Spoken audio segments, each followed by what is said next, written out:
bonjour, chers téléspectateurs. Alors, nous sommes toujours dans la série Jeunes et croyants. Nous avons le plaisir de recevoir pour une deuxième semaine Sébastien Gendron, que je vous ai présenté la dernière semaine comme un agent pastoral de la mission Bellechasse Etchemin, l'entreprise Salut Média pour la foi, étudiant en théologie, détenteur d'une maîtrise et marié et père de 3 enfants. Alors, nous allons aborder aujourd'hui un autre aspect de la chrétienté. Alors, Sébastien, on continue. Salut. Bonjour. Évidemment, tu nous as parlé la dernière fois qu'il faut que l'Église soit attractive, que ça soit présenté comme une plus-value. Comment tu décrirais la quête de tes contemporains? Qu'est-ce qu'on vit en ce moment? Qu'est-ce que tu perçois comme besoin? Oui, bien, si, mettons, on se limite là, aux 40 ans et moins, là, disons, là, les jeunes adultes d'aujourd'hui, on peut voir différentes choses. Entre autres, bien, il y a tout l'attrait vers l'orientalisme, vers les religions comme le yoga, par exemple, ou l'hindouisme, ou même le bouddhisme parfois, ou d'autres formes de religion ou de philosophie. Puis, en fait, je pense qu'il y a un attrait vers ces choses-là, entre autres parce qu'il n'y a pas toute une histoire avec ces religions-là. On n'est pas, tu sais, au Québec, il y a comme toute une lourdeur avec notre passé, là, parce que, bon, des fois, oui, il y a des souvenirs qui sont réels, puis il y a aussi toute une propagande, moi j'ai envie de dire aussi, là, qui a eu lieu après la Révolution tranquille, là, puis même après la Révolution française aussi, il faut le dire, là, sur ce qu'étaient les choses avant. Là, donc on a des fois un regard un peu biaisé. Mais tout ça pour dire que ces religions-là sont pas imposantes parce que c'est comme une bouffée d'air frais. Puis les gens, l'humain anthropologiquement est religieux, il a besoin d'être relié à plus grand que lui-même, il a besoin d'être en relation avec une dimension transcendantale ou en tout cas une relation au moins interpersonnelle. Puis il y a cette soif-là, il faut qu'elle soit comblée d'une certaine manière. Donc, des fois, elle est engourdie par tout ce qu'on a autour de nous, nos appareils électroniques, nos télévisions, on est dans une société du loisir, du divertissement, en fait. Là. Donc, il y a plein d'occasions de, s'étourdir un peu ou en tout cas de se changer les idées, on va dire. Puis il y a ceux qui sentent cette quête-là puis qui vont se tourner vers ces religions-là. Mais ce que j'observe dans ces pratiques-là, entre autres le yoga qui est très promu par le système aussi, là, par la société, là, il y a l'aspect du corps qui est très important, donc d'avoir une discipline personnelle. Beaucoup de gens désirent une discipline de vie, désirent prendre leur vie en main, avoir un certain contrôle sur leur vie, puis pour avoir des fruits, en fait, pour voir une fécondité, ne serait-ce que dans leur santé physique ou dans leur bien-être. On est beaucoup dans la spiritualité du bien-être aujourd'hui aussi, du mieux-être. Donc, il y a comme toute une recherche d'esthétisme, de soi, là, d'avoir une belle vie, une vie réussie, une vie accomplie. Les gens veulent se réaliser, mais souvent, ça, c'est dans une conception souvent extériorisante de l'homme, dans le sens que, tu sais, Saint Paul, lui va parler de l'homme intérieur puis de l'homme extérieur, tu sais. Puis ce qu'il va dire, grosso modo, c'est que quand tu rencontres le Christ, quand tu vis une démarche de conversion, tu intériorises ta vie. Dans le sens que tu habites ta demeure intérieure, donc tu es bien chez toi. Donc, c'est très corporel, en fait. C'est beaucoup dans l'incarnation. Le christianisme, c'est une religion de l'incarnation. Donc, c'est en phase là, avec ces disciplines-là. Donc, en fait, c'est comment être un esprit sain dans un corps sain, on dit, là, mais même sain, S-A-I-N-T, là, dans le sens que de vraiment être dans une disposition aimante envers les gens qui nous entourent. Donc, on parle beaucoup de bienveillance ou de compassion dans le bouddhisme aussi, mais le christianisme va même plus loin, moi, je dirais, parce que c'est l'amour de l'autre jusqu'au don de soi, là, jusqu'à l'oubli de soi-même. Là. Alors, en ce qui concerne le dépassement personnel, je pense que dans le christianisme, il y a tout ce qu'il faut, parce que quand on lit l'Évangile, c'est vraiment... ça va loin, jusqu'où Jésus pousse le bouchon là, pour nous dire comment il faut être vertueux, aimant et tout ça. Mais en fait, il faut comprendre pourquoi il pousse le bouchon si loin, c'est qu'il veut qu'on se divinise. Il veut qu'on soit comme lui. Il veut qu'on ait Dieu en nous. Il veut qu'on vive de la vie de Dieu. Donc, c'est la seule manière d'être capable de pardonner 77 fois 7 fois ou d'être capable de tendre notre joue ou même de limiter dans son don de lui-même sur sa croix. Là. Donc, en fait... il y a comme ce désir de se réaliser. Pour moi, la révolution de la foi, je dirais, judéo-chrétienne, ou des grands monothéismes, si j'inclus aussi l'islam là-dedans, puis le judaïsme, c'est que cette réalisation de soi passe par la médiation d'un autre, donc par une interrelation. Puis ça, c'est comme quelque chose qui peut être dérangeant pour certaines personnes qui ne recherchent pas cette interdépendance-là. Mais quand on s'y arrête, il y a des choses merveilleuses là-dedans aussi. Dans le sens que de se décharger du fardeau, que je suis le premier responsable de ma propre vie, de la réussite de ma vie. Parce qu'il faut dire aussi que derrière tout ce que je nommais tantôt, il y a une angoisse des fois aussi, d'être à la hauteur des standards des gens qui nous entourent et du regard de l'autre aussi. La dépendance du regard des gens pour être quelqu'un dans la vie, pour se reconnaître, pour se confirmer dans son identité. Alors quand le regard de l'autre devient le regard du tout autre, qui n'est qu'amour et justice, bien là, c'est à la fois un regard qui peut me combler, qui peut me réaliser, mais en même temps qui me pousse plus loin.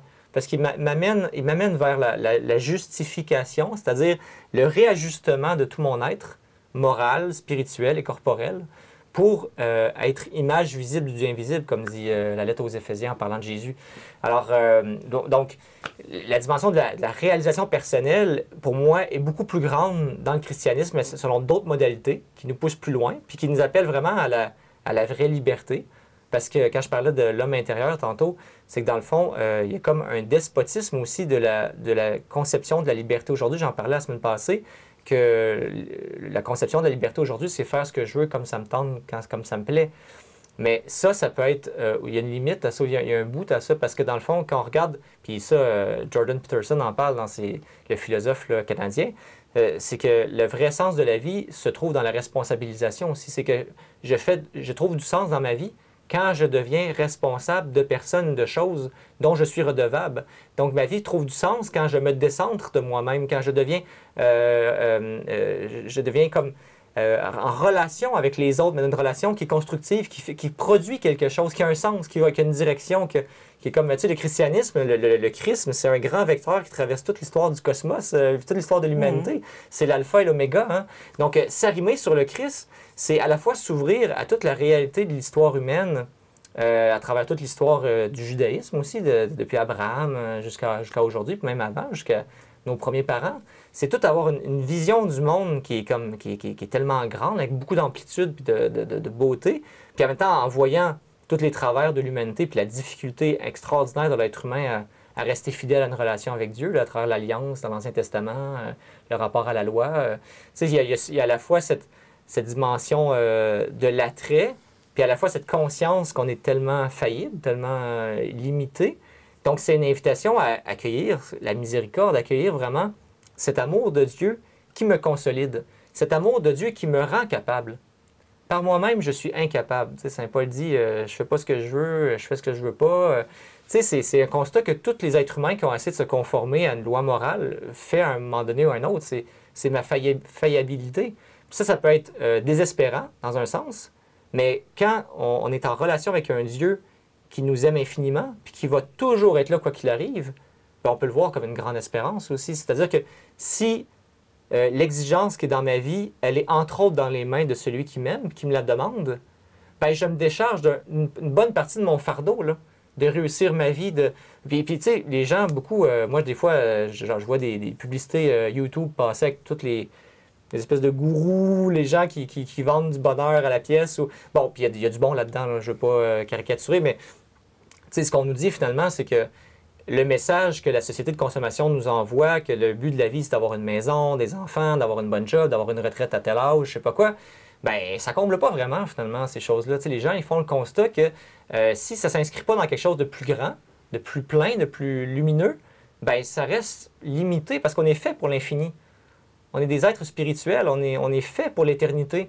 S'il n'y a pas un peu d'éternité dans notre quotidien, dans ce qu'on fait au jour le jour, ben on tourne un peu en rond dans le fond, tu sais, puis c'est métro, boulot, dodo, puis... C'est plus grand, c'est ça. C'est ça la réponse de la foi, finalement. C'est ça la promesse, finalement, tu sais. Puis en fait, c'est ce que l'Église devrait rayonner. En fait, c'est ce qu'on devrait s'attendre d'une Église qui est remplie de cette espérance-là, c'est qu'elle rayonne la grâce de cette présence aimante de Dieu en elle. Bon, là, ce qu'on voit, c'est pas toujours ça. Donc, il y a un travail à faire au niveau de la formation chrétienne. Mais en même temps, il y a aussi un travail au niveau, quand on parle d'évangélisation, c'est-à-dire d'aller vers les gens qui ne connaissent pas la foi, je parlais des barques là, dans la rencontre de la semaine passée, les petites barques qui sont comme des symboles d'une église réformée par rapport au grand bateau qui a coulé, là, comme le Titanic. Ben, ces petites barques-là, il faut les soigner, il faut les valoriser, parce que là, il y a une authenticité qui se vit, qui peut être interpellante puis parlante. Puis là, il y a aussi un ressourcement pour les personnes qui est véridique, qui est vraiment... Surtout, il y a des... Parce que souvent, les gens, c'est par affinité aussi qui se retrouvent ensemble. Donc, il y aura une communion de vie, pas seulement spirituelle, mais aussi au plan humain. Donc, voilà. Mais pour répondre à ta question, ce que les gens cherchent aujourd'hui, là, ce qu'on voit aujourd'hui, c'est le désastre de TikTok puis des applications comme celle-là là, qui ruinent des cerveaux, là, carrément, là, puis des vies par le fait même. Là, je veux dire, il y a dans le monde, il faut le dire, là, des gens que leur travail puis leur vocation dans la vie, c'est de trouver des façons de bousiller la vie des autres là, le plus possible pour créer de l'argent, finalement. Fait que il y a des gens qui en souffrent, qui en sont victimes, puis c'est vraiment triste, mais en même temps, il y a toujours une chance derrière chaque souffrance, derrière chaque échec, derrière chaque misère, cette possibilité pour l'âme humaine de se tourner vers son Créateur, puis de crier vers lui. Mais encore faut-il savoir qu'il est là. Donc, c'est la job de l'Église de rappeler que c'est présent, que c'est là. Pas en essayant de convaincre les gens à coups de marteau sur la tête, mais en vivant d'abord authentiquement ce qu'on prêche, puis après, en trouvant des moyens simples, attrayants, ludiques de le dire. Puis je pense qu'ici, on est dans les locaux du Verbe aujourd'hui. Je pense qu'ils font un bon travail à ce niveau-là. En tout cas, ils essayent fort. Puis moi, j'ai une petite entreprise qui s'appelle Salut Média. Puis ce que j'essaie de faire à travers ça tranquillement, éventuellement, j'en fais pas encore, mais c'est du podcast où on va justement réussir à parler de ces réalités-là d'une façon qui puisse faire écho à ce que les gens vivent. Parce que les gens, au quotidien, qu'est-ce qu'ils veulent? Ils veulent régler des problèmes. Ouais. Tu sais, je veux dire, ils rencontrent des situations qui les buggent, puis ils veulent des solutions pour que leur vie aille bien, tu sais, puis c'est correct. Le cerveau est fait pour résoudre des problèmes, tu sais. Fait que si tu vois pas qu'il y a un problème au plan spirituel, tu chercheras pas une solution spirituelle à tes problèmes. Fait que même la job de l'Église, c'est entre autres de révéler qu'il y a un problème au plan spirituel pour ceux qui en sont pas conscients. Parce que beaucoup de gens peuvent vivre sans Dieu, sans foi, sans rien, puis penser que c'est ça la vie, puis que on mange, on vit, on meurt, puis c'est that's it.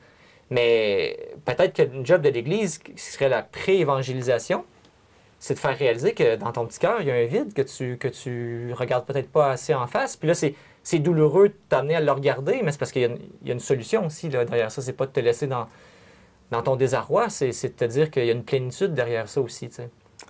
Oui, puis est-ce que tu n'es pas en train de répondre à ma question quand tu dis que l'Église est une famille qui peut guérir toutes nos blessures? Tu as des gens qui feraient l'objection suivante, c'est que l'Église a créé des blessures. Oui. Puis bon, souvent, on la met responsable d'à peu près tous les malheurs du monde. Là. Dans l'exagération, bien sûr. C'est sûr qu'au plan humain, il y a plein d'imperfections. Puis quand on regarde l'Église comme une réalité humaine, on désespère, c'est sûr. On n'a pas envie d'être dans l'Église. Il faut toujours voir l'Église comme des gens qui essayent du mieux possible de vivre une vie avec Dieu, cohérente. Puis quand tu sais comment l'homme, je le disais tantôt, est faible et faillible, ben tu comprends que son Église est comme ci, comme ça, des fois. T'sais. Bon.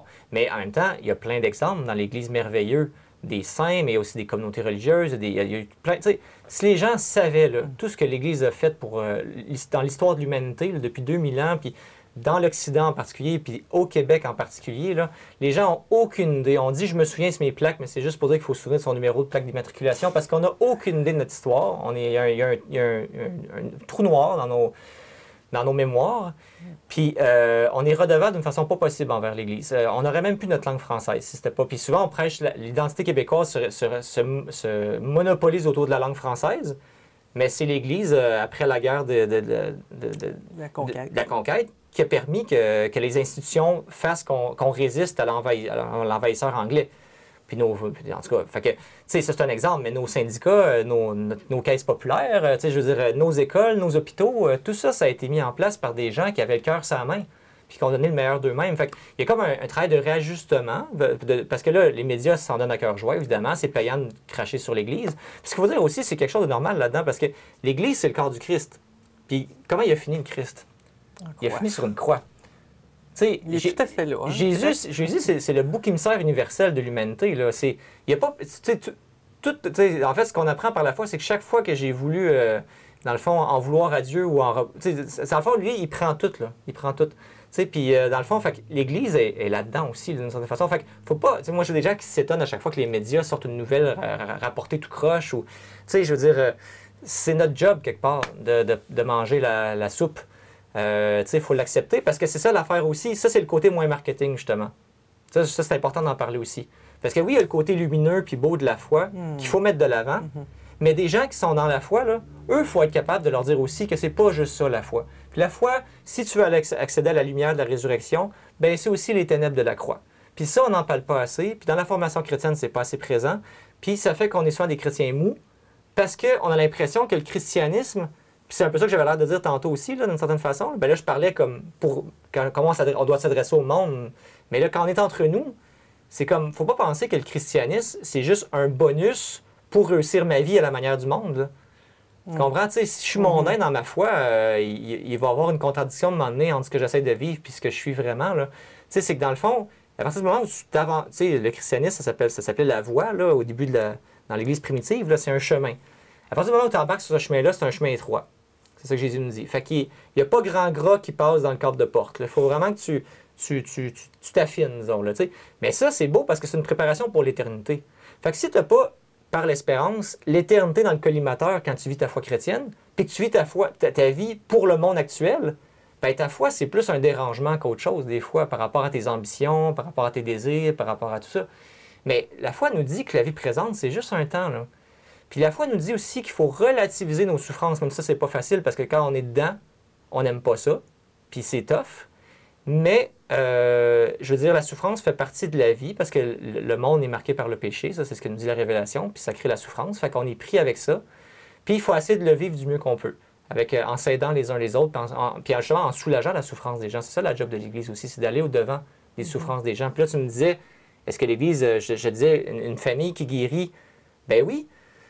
Puis je pense que, tu sais, à une époque où depuis 40, 50, même une centaine d'années, il y a un retour du charismatique là, dans l'Église, là, bon, ça, il y aurait long à dire là-dessus parce qu'au Québec, quand il y a eu le renouveau charismatique, 40-50 ans, ça n'a pas été accompagné du tout, ça a plus été comme ostracisé, ça, je peux dire. Il y a vraiment une job d'accompagnement qui n'a pas été faite là, à ce moment-là. Fait que ça a créé des corpuscules de gens qui sont devenus comme un peu des ghettos, si je peux dire, des fois. Là. Puis en France, ça a été beaucoup mieux intégré, puis ça a donné naissance à plein de communautés nouvelles qui sont super fécondes aujourd'hui puis qu'on bénéficie au Québec, comme le Chemin Neuf, l'Emmanuel. Ça découle du charismatique. Les sœurs Myriam Bethléem, je veux dire, il y en a plein. En fait, ils ne sont pas que ça, mais dans leur spiritualité, ils intègrent cette dimension-là. Puis c'est quoi le charismatique? C'est la présence active de l'Esprit Saint dans ma vie. Puis ça, c'est quelque chose qu'on redécouvre après tout ce que je parlais de la chrétienté, là, où on était beaucoup christocentré, centré sur le Christ. Là, on redécouvre une spiritualité aussi où l'Esprit Saint a sa place. Puis comment l'Esprit Saint peut avoir un impact dans la vie des gens, puis dans nos vies personnelles, puis dans la vie de nos communautés. Fait qu'on doit recommencer à le prier, mais aussi à être ouvert à accueillir les charismes que l'Esprit Saint veut nous donner. Puis ça, sans ça, on est une église un peu flat, sans couleur, sans... Puis là, il y a tout... Bon, là, c'est sûr que... Puis là, ce que le pape François a fait il y a 2 ou 3 ans, il a fondé l'organisme Charisme à l'international. Ah oui. Il a refondu tout le renouveau charismatique pour en faire un organisme qui, maintenant, s'intègre dans toutes les parties de l'Église. Donc, il ne veut plus que le renouveau soit une entité à part ou quelconque dans l'Église. Il veut que la vie de l'Esprit Saint infuse toute l'Église au complet. Ça, c'est vraiment un geste prophétique de sa part. Mais là, ce que ça veut dire, c'est que les gens qui sont dans le charismatique, eux, doivent sortir de leur milieu un peu pour, justement, arriver à informer l'Église de ce qu'ils sont. Mais là, c'est un grand chantier. Là. Je n'embarquerai pas plus loin que ça là-dessus parce qu'il y aurait beaucoup à dire, parce que c'est pas facile, parce qu'on part de loin. Au Québec, on part de loin à beaucoup de niveaux. Là. Au niveau de l'Église, tout ça, là, il y a vraiment beaucoup de grands défis. Mais moi, en même temps, c'est ce qui me passionne. J'aime ça, les défis. Fait que je me dis, bon. Puis on en a pour des années, fait qu'il y a de la job pour un bout de temps. Mais donc, qui guérit, justement, ben oui, parce que dans le fond, on peut dire, oui, tu sais, il faut aller visiter les malades, par exemple. Mais ce que le Christ dit, c'est guérissez les malades. Guérissez les malades. C'est ça, quand tu lis l'Évangile, c'est ça qu'il dit. Fait que, est-ce qu'il faut niveler vers le bas ou il faut essayer de tu sais, l'Esprit Saint peut tout. Tu sais, fait qu'une église qui aurait intégré la vie charismatique d'une façon, disons, saine, hein, puis équilibrée, c'est une église qui aurait une fécondité extraordinaire. Puis, qu'est-ce que Jésus a fait à son époque? C'est quoi l'aspect marketing de son message? C'était de réaliser des signes. pour signifier qu'il était pas un simple homme ou un simple prophète. Puis en même temps, il mettait souvent en garde parce qu'il disait je veux pas qu'on me prenne pour un prestidigitateur, là, puis qu'on fasse de moi un distributeur de miracles. Là. Ça, il mettait vraiment les gens en garde contre ça. Mais quand c'était opportun, les signes accomplissaient sa parole. Puis quand on parle de liturgie en Église, ce n'est que ça. C'est un geste qui accompagne une parole. C'est des gestes qu'on fait qui se greffent à une prière ou à la parole de Dieu. Fait que notre vie est appelée à être liturgique. Notre vie est appelée à être l'incarnation de la parole de Dieu qui se vérifie par des signes, par des gestes concrets. Donc c'est sûr qu'on peut aimer, on n'est pas obligé d'accomplir des miracles à chaque fois pour aimer les gens puis prendre soin d'eux, mais quand même, ce qui revient beaucoup dans les petits groupes de prière dont je parlais dans l'autre émission, c'est des fois la prière des frères. C'est simplement le temps dans une réunion de communauté, prendre un temps pour prier les uns sur les autres, puis d'invoquer l'Esprit Saint sur les personnes. Ça, il y a des petits miracles qui se font là-dedans. Puis tu n'as pas besoin d'être un espèce de ponce qui déplace les montagnes là, à volonté. Là. Des fois, Dieu se sert de notre petit peu de foi des fois pour faire des petites choses. Ça infuse la lumière dans la réalité des gens. Puis ça, je pense qu'il faut être ouvert à ça aujourd'hui. Puis vraiment, puis il y a une chose, en tout cas, tu parlais des besoins des gens d'aujourd'hui. Il y a beaucoup de gens qui ne sont pas prêts à aller à l'Église ou à croire en Dieu, mais si tu leur dis « je vais prier pour toi », ils sont prêts à ça. Ils sont prêts à accueillir les prières. Parce que, contrairement à ce qu'on peut penser, puisque les médias nous disent, il n'y a pas tant d'hostilité que ça, en tout cas pour les 50 ans et moins, là, il n'y a pas tant d'hostilité que ça envers l'Église. Puis l'idée de Dieu n'est pas étrangère à bien du monde. Tu sais, les athées purs et durs, c'est une petite frange de la population, mais les gens en général ne sont pas athées. Les gens en général, là, ils ont vécu des expériences dans leur vie, ils ont vécu de la vulnérabilité, de la précarité, puis il y a des fois, ils se sont tournés vers Dieu. Puis aussi à une époque où, dans le fond, la plupart des jeunes adultes ont passé par la petite catéchèse dans l'enfance, ou leurs parents là, ou leurs grands-parents leur ont appris à faire le Notre Père, ou je sais pas quoi. Bien, dans le fond, tout ça, c'est des petits germes, là. C'est pas la foi dans tout son plein déploiement, mais il faut être capable, nous, comme Église, de saisir cette occasion-là qui nous est donnée, d'être dans une époque de déchristianisation, alors qu'il y a encore quelque chose qui reste chez les 50 ans et moins. Là. Puis chez les plus vieux, ben là, il faut soigner d'autres choses. Des fois, c'est la mémoire aussi, c'est le rapport à l'Église. Il faut faire redécouvrir des fois la foi autrement. Mais si on ne bouge pas, comme je le disais avec le Titanic, ben on va encore perdre des occasions de faire du bien. Puis en même temps, je termine avec ça, c'est que c'est un peu le défi parce que ces gens-là qui ont reçu quelque chose à la petite enfance, ils viennent aujourd'hui avec leurs enfants à la catéchèse et nous disent bien, on veut des sacrements pour nos enfants. Mais là, ils pensent des fois qu'ils savent parce qu'ils ont reçu un petit quelque chose avant. Mettons, ils se rappellent que Jacé est allé dans l'arbre, là, ou des choses comme ça. Mais là, c'est parce qu'eux, ils arrivent avec un besoin, une demande. Puis c'est d'avoir le sacrement pour leurs enfants. Mais là, nous, on est barrés, là, parce que en fait, le sacrement, c'est bien secondaire, là. Ce qu'il faut, c'est vivre un cheminement, là, c'est rencontrer Dieu, c'est grandir là-dedans. Puis là, déconstruire ça, c'est pas évident. Puis des fois, c'est même peine perdue parce qu'ils veulent rien savoir. Fait que moi, je pense qu'il faudrait mettre nos culottes comme Église, puis être capable de dire non, parfois, à des sacrements qui font pas de sens. Puis moi, je vais finir là-dessus, c'est un scandale ce qui se passe en Église actuellement. Les confirmations, les mariages qui sont célébrés pour des personnes qui adhèrent nullement à ce qui est en train de se passer, là. C'est un sacrilège, là. Excusez-moi mes mots, là. Puis moi, je vous dis, il y a quantité de prêtres qui sont désespérés d'être contraints à célébrer des rituels comme ça, à bénir un mariage chrétiennement, où ils savent très bien que les personnes ne sont pas préparées pour vivre un mariage chrétien. Mais ça, on n'est pas rendu là encore en Église à affirmer qui l'on est et à mettre, pas mettre des conditions ou faire des discriminations, mais juste dire, nous, c'est ça qu'on est, c'est ça qu'on offre. Est-ce que ça vous intéresse? Puis si ça ne vous intéresse pas, il y a plein d'autres affaires qui existent, qui sont très bien aussi, puis qui vont même être mieux pour vous parce que ça va mieux correspondre à vos besoins et à ce que vous recherchez. Tu sais, un rituel d'accueil d'un enfant de la nouvelle vie, là, célébrer la vie, là, ben pour des gens, tu sais, planter un arbre, ça va être extraordinaire avec une fête de famille, puis tout ça, c'est ça qui va correspondre à ce qu'ils cherchent. Puis le baptême à l'église, ça va les ennuyer pour mourir. Puis ça va être le bout de plate de la journée qu'ils vont avoir à endurer. Tu sais, fait qu'on rend pas service à personne, là. Tu sais, fait que dans le fond, c'est... Mais ça, c'est... Tu es en train de nous parler de la porte étroite. Là. Tu reviens à ce que tu as dit tantôt, que c'est pas toujours un chemin de rose. C'est l'exigence de l'Évangile. Et qu'il faut prendre tout, et non pas juste ce qui fait notre affaire. Alors, ben Merci beaucoup, Sébastien, encore une fois. Merci pour ce deuxième volet qui nous amène plus profondément dans les exigences de la foi. Merci. Et pour ton témoignage très précieux. Merci. Salut.